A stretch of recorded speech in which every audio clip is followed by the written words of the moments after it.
Hello મિત્રો, CCE અને અન્ય દરેક પરીક્ષાઓનું ઇંગ્લિશ ગ્રામર એટલે બેસ્ટ વિકલ્પ અને એકમાત્ર વિકલ્પ એટલે એન્જલ ઇંગ્લિશ એપ્લિકેશન. અત્યારે જ ડાઉનલોડ કરો અને અભ્યાસ કરવાનું શરૂ કરો. અંગ્રેજીનો તમારો પ્રોબ્લેમ હંમેશા માટે દૂર કરો. હા, જૂનું તો થયું રે દેવળ, જૂનું તો થયું. 7મા ધોરણમાં ગવાતી પ્રાર્થના યાદ આવી ગઈ મને. જૂનું તો થયું રે દેવળ, જૂનું તો થયું. ત્યારે નહોતું સમજાતું. દેવળ એટલે મંદિર કહેતા, જૂનું તો થયું. શરીરની વાત છે ભાઈ. એટલે એક દિવસ જૂનું થવાનું છે ને જતા રહેવાના છે. કદાચ પરીક્ષામાં નાપાસ થઈએ તો બહુ ચિંતા ન કરવી, જીવન હારી જવાના નથી. તમારા માટે કઈક વિકલ્પ બી હશે મિત્રો. હા, ખૂબ ભણે નોકરી કરે, ઓછું ભણે એ ખૂબ ભણેલાને નોકરી રાખે. તમને એવું લાગે કે સર એ કેવું સહેલું છે પણ અઘરું કરવું અઘરું છે. એક વખત આંખ્યું નીચે ને એક નક્કી કરી નાખો, નોકરી નથી કરવી, નોકરી રાખવા છે. મનથી વિચારી લીધું, 100 વખત વિચાર્યું. હવે એમાં અડગ નથી થવાનું. ગમે એવું આવે, ગમે એવા પડે એવા દેવાના છે, તો એ થઈ જવાનું. તો સાહેબ તમે આ શું કામને સોલ્વ કરાવો છો? પણ જેને ખરેખર જોબ કરવી છે, ઇંગ્લિશમાં પ્રશ્ન છે, નાપાસ થાય છે, 1-2 માર્ક્સ માટે રહી જાય છે, PYQs સોલ્વ કરવા છે, એના માટે છે. 1-2 મિત્રો કે સાહેબ તમારે વ્યૂઝ બહુ નથી આવતા. કાંઈ વાંધો નહીં ભાઈ, આપણે આપણું કર્મ કરે જવાનું છે. એ રિઝલ્ટ ઈશ્વરને જ્યારે દેવું હશે ને જ્યારે જેવું દેવું હશે એ દેશે. ઓકે, ચાલો સોલ્વ કરીએ. 16/4/2024 શિફ્ટ 2 એમાં 12 પ્રશ્નો ઇંગ્લિશના છે. 16 હતા, એમાંથી 4 કોમ્પ્રિહેન્શનના છે. કોમ્પ્રિહેન્શનમાં ઘણામાં સિનોનિમ્સ એન્ટોનિમ પૂછે છે, એ મેં લઈ લીધા છે. નથી પૂછતા એ નથી લીધા. ઓકે, જંબલના 4 પૂછી નાખ્યા. ઓહો, જંબલ એટલે આડાઅવળા શબ્દો હોય એને ગોઠવીને સરખા બનાવવાના. એ તૈયાર કરજો, આવે છે એ. અને એની ટેકનિક એક વિડીયોમાં છે. ઓકે, સિનોનિમ્સના 2 છે, ઠીક છે. એક પર્સનલ પ્રોનાઉનનો છે, 2 ભાષાંતરના, એક પ્રોપર વર્ડ એટલે નાઉનનો, એક ટેન્સનો છે ને એક આર્ટિકલનો. પ્રોપર વર્ડ નાઉન એટલે પ્રોપર વર્ડ તરીકે આપણે એટલા માટે લીધા કે આપેલા બધા વિકલ્પો નાઉન જ હોય પણ એક જ જવાબ આવતો હોય એટલે. ચાલો ક્લિયર ઓલ કરીને એ સિસ્ટમથી આપણે આગળ વધીએ. પહેલો જ પ્રશ્ન આવ્યો, આડાવડાને ગોઠવવાના. હાલો ગોઠવી નાખીએ છીએ. આપણું કામ જ એ છે, જે બધા આડાવડા હોય એને ગોઠવવા. In the given question, a statement divided into different segments is given. Sir આ એક is પછી બહુવચન પછી is આવે મારા વાલા. એ in the given question A statement માટે વપરાયેલો શબ્દ છે ભાઈ. divided into different segments. હવે જ્યારે કોઈ નામ આપેલું છે, સમજવા જેવી વસ્તુ છે, અહીંયા કોઈ નામ છે, પછી જ્યારે ADJ એડજેક્ટિવ ફ્રેઝ હોય, એ એડજેક્ટિવ ફ્રેઝ 3 જ પ્રકારનો હોય.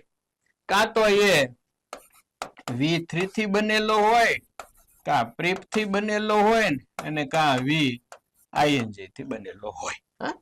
Kishan sir along with his friends, along with preposition છે.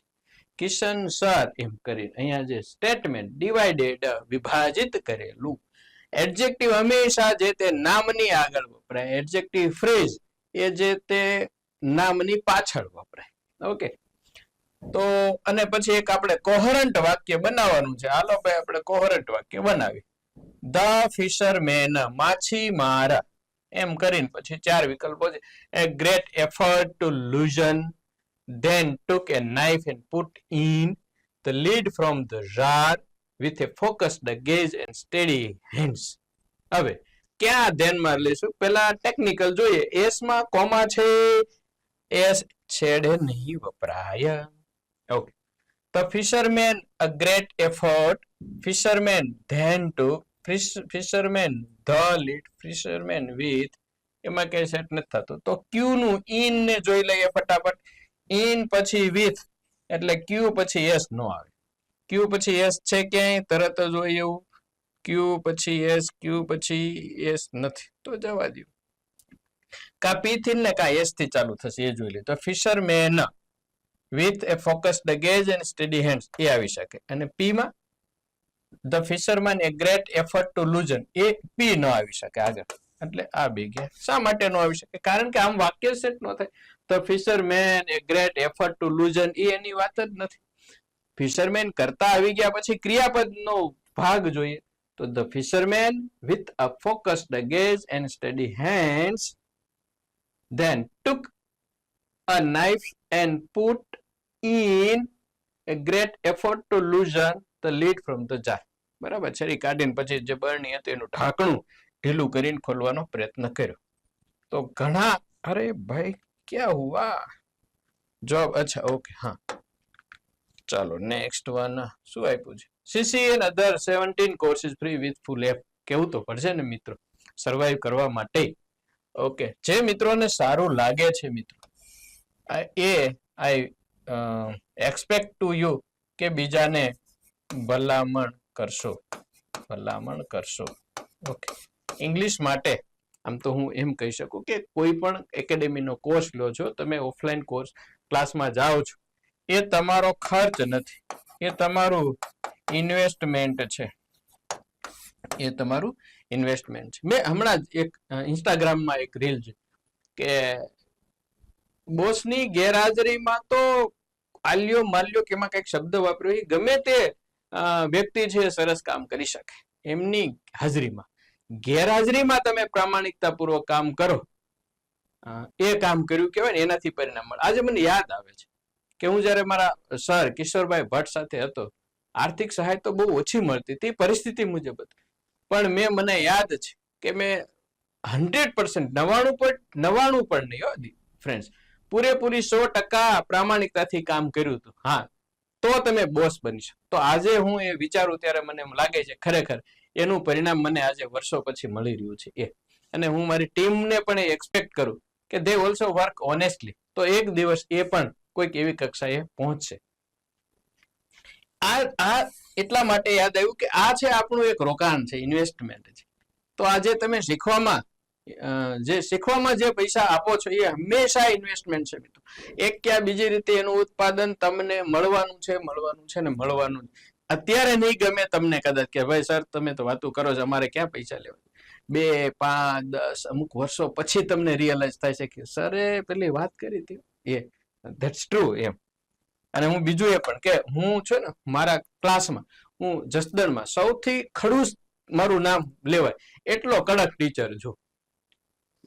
વર્ક કરવાનું એટલે કરવાનું ન ચાલે, મારી હોત લેતો હતો. હવે તો વળી આ નીતિ નિયમો પ્રમાણે નથી મારતો, પણ કડક તો ખરો, કાઢી મૂકવાના, ઉભા રાખવાના. એ સમયે વિદ્યાર્થીઓને નથી ગમતું, રાઈટ, પણ સમય જતા એ જ વિદ્યાર્થીઓ સેલ્યુટ કરવા આવે છે. અને એ વિદ્યાર્થીઓના જયારે મેરેજ થઈને મોટા થઈને બાળકો થઈ ગયા પછી પાછા મારી પાસે આવે છે. એટલે ધેટ્સ ઇટ, આ રોકાણ છે એક પ્રકારનું. ચાલો, તો 17 કોર્સિસ ફ્રી છે, કહેવાનું વાત એ હતી, એ તો ભલામણ કરતા રહેશો. ચાલો નેક્સ્ટમાં આવી જઈએ. હવે choose the appropriate synonym.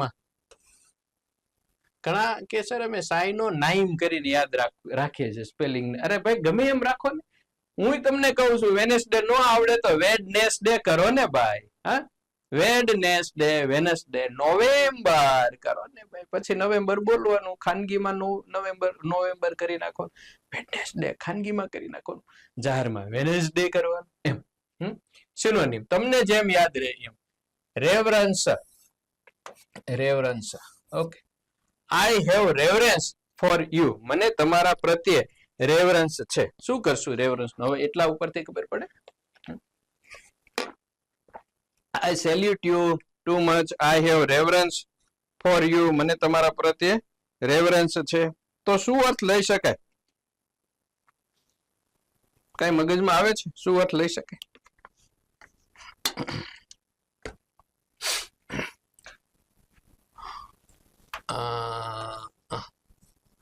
રિસ્પેક્ટફુલનેસ, double L થશે. રિસ્પેક્ટફુલનેસ મતલબ શું? આદર ભાવ, પૂજ્ય ભાવ. Okay, I have reverence for you, I have respect for you. Okay, admiration એટલે વખાણ. હું તમારા વખાણ કરું છું. ક્યારે કરી શકું? મને તમારો પ્રત્યે આદર ભાવ હોય ત્યારે.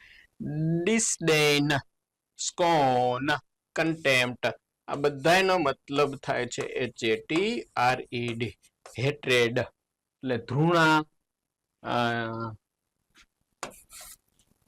કન્ટેમ્પ્ટ વખોડી કાઢવું એ, સ્કોન ધૃણા એકબીજા પ્રત્યે કરવી એ, ધૃણાભાવ. હવે આ ત્રણેય એકબીજાના સમાનાર્થી છે અને આપણે સમાનાર્થી લેવાનું છે. તો રેવરન્સ આદરભાવ મતલબ એડમિરેશન, એડમાયર કરવું એ. ક્લિયર? ઓકે, ચાલો નેક્સ્ટ. ધ સન ખાલી જગ્યા ઇન ધ ઈસ્ટ. શું આમાં મારે તમને સમજાવવાનું? બી કાળની રાઇઝિસ ઇન ધ ઈસ્ટ. હવે આ આમ વિકલ્પ હોય તો આમ આમ છે રાઇઝિસ, પછી બી રાઇઝન, સી રાઇઝિંગ અને ડી ડઝન્ટ રાઇઝ. અને અહીંયા ઇન ધ ઈસ્ટ ની જગ્યાએ આપેલું છે વેસ્ટ. એટલે ભૂલ ક્યાં કરી નાખીએ છીએ આપણે? ધ સન ખાલી જગ્યા in the west rises. Rises ઘોડી એલા પણ ઇન ધ વેસ્ટ છે, ન ઉગે, ડઝન્ટ રાઇઝ આવે. આવી ભૂલો ઘણી વખત કરી નાખીએ છીએ, તો આવી ભૂલો ન થાય નું ધ્યાન રાખજો. ચાલો નેક્સ્ટ. ઓકે, ફરી પાછો, કારણ કે 4 આપ્યા છે.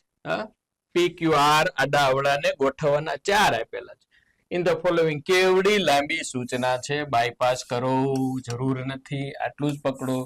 Last month hundreds of citizens hit the streets to hundreds defend democracy when hundreds of thousands a faction of military tried to say. તો hundreds આપેલું છે તો આપણે બોલીએ છીએ hundreds of, thousands of, એવો શબ્દ આવવાનો છે. એટલે hundreds of P આવી શકે અને hundreds of thousands of R પણ આવી શકે, એટલું કીધું. એટલે hundreds પછી કા P થી ચાલુ થાય અને કા R થી ચાલુ થાય. મતલબ Q થી કે S નહીં આવે. હવે કા R અને કા P. આપણે R વાળું જે પેલા વિકલ્પમાં છે એ લઈએ. તો last month hundreds of thousands of citizens hit the streets to defend. To પછી V1 આવવાનું છે, જે અહીંયા ડિફેન્ડ છે, ચાલતું જાય. Democracy when faction of the military tried, when પછી પણ કાળ લેવાનો છે, જે અહીંયા છે. તો RPQS. ઓકે, ચાલે છે. ઘણી વખત એવું છે મિત્રો, મેં આ પેરેગ્રાફમાં જોયું છે, અહીંયા જે 4 વિકલ્પો આવ્યા ને એ સિવાય પણ અન્ય રીતે હોઈ શકે છે. PSQR નહીં આવે. જોજો, last month hundreds of citizens hit the streets to a faction of military defend democracy. જો ત્યાં સેટ ન થયો. ઓકે, તો 4 પૂછ્યા છે પણ સહેલા છે, એટલું બધું નથી. એપ્રોપ્રિએટ. ચાલો 5મો પ્રશ્ન. Synonym of the word ubiquitous.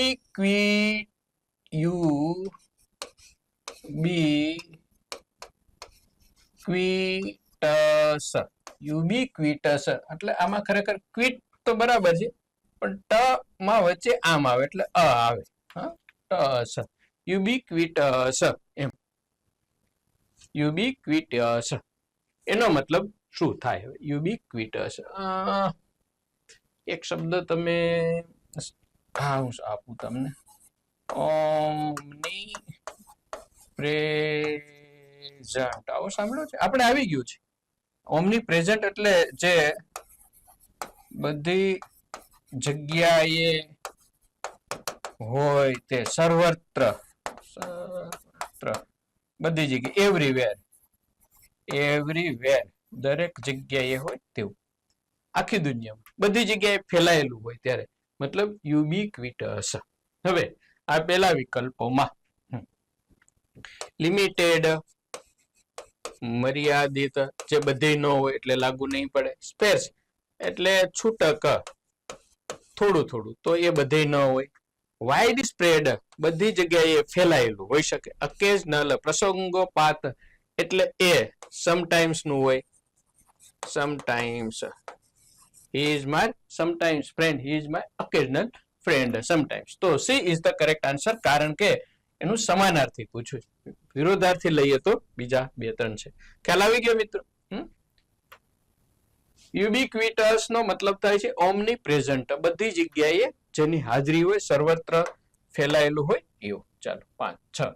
The રોજ ઇઝ ખાલી જગ્યા સ્વીટેસ્ટ ઓફ. શું વિચારવાનું મિત્રો આમાં? હવે આર્ટિકલ ધ જ આવે, ઈએસટી વાળો શબ્દ છે, લખી નાખો, આગળ વધી જાઓ. વાર્તા પૂરી, ખાધું પીધું રાજ કર્યું. ચાલો નેક્સ્ટ. એટલું સહેલું છે એટલા માટે સરાપ ફટાફટ. પણ શું ભાઈ, એટલું તો આવડવું જોઈએ. તમે આ કક્ષાએ હવે લેવલ વધારો તમારું. ઘણા કેમ કે ભાઈ જેટલી પસેડી હોય લાંબી એટલી હોડ કરાય, પણ આપણને ક્યારે એવું ન સંભળાયું કે ભાઈ તમારે ઈ પસેડી કેવાય, પછેડી કેવાય, એક્ઝેક્ટ નથી ખ્યાલ હોય મને તે પછેડી, તો એને લાંબી કરો ને એમ. ચાલો.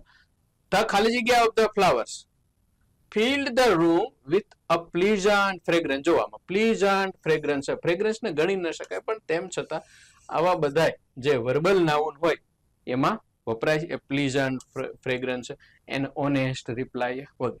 તો વેઇટ એટલે વજન, શેપ એટલે આકાર, સેન્ટ એટલે સુગંધ, સાઈઝ એટલે માપ વગેરે. તો ધ ખાલી જગ્યા ઓફ ફ્લાવર્સ, ફૂલોના વજને, આકારે, સુગંધે કે માપે કઈ વસ્તુ એ આખો રૂમ ભરાઈ ગયો. એમાં શું વિચારવાનું? સેન્ટ, સુગંધ જ હોય. નથી નાની એવી વાર્તા કે ભાઈ કીધું પપ્પાએ એના 2 પુત્રોને કે આ મિલકત એને આપવાની છે, કે 4 ને આપ્યું, એને હું આટલા પૈસા દઉં છું, આખો રૂમ ભરી દેવાનું છે આટલા રૂપિયાથી. એટલે કોઈ ઓલું રૂ લઈ આવે છે, કપાસ ને, કોઈ કીચડ ને વગેરે ભરે છે, કોઈ અલગ અલગ. ટૂંકમાં આ કહાની છે એક માપવા માટે, મગજ બૌદ્ધિકતા માપવા. અને એક વ્યક્તિ છે અગરબત્તી લઈ આવીને અગરબત્તી કરે છે, એનો શ્વાસ બધી જગ્યાએ પ્રસરી જાય છે. તો ધીસ ઇઝ ધેર, સુગંધ છે એ બધી જગ્યાએ પ્રસરે. ચલો નેક્સ્ટ. સિમ્પલ પ્રશ્ન હતો જો કે. 9 ફરી પાછો ઓહ ઢગલો કરી દીધા છે. પાડ છે તો જંબલ પાડ છે. લાંબી બધી સૂચનાને આપણે બાયપાસ કરી અહીંયા આવી.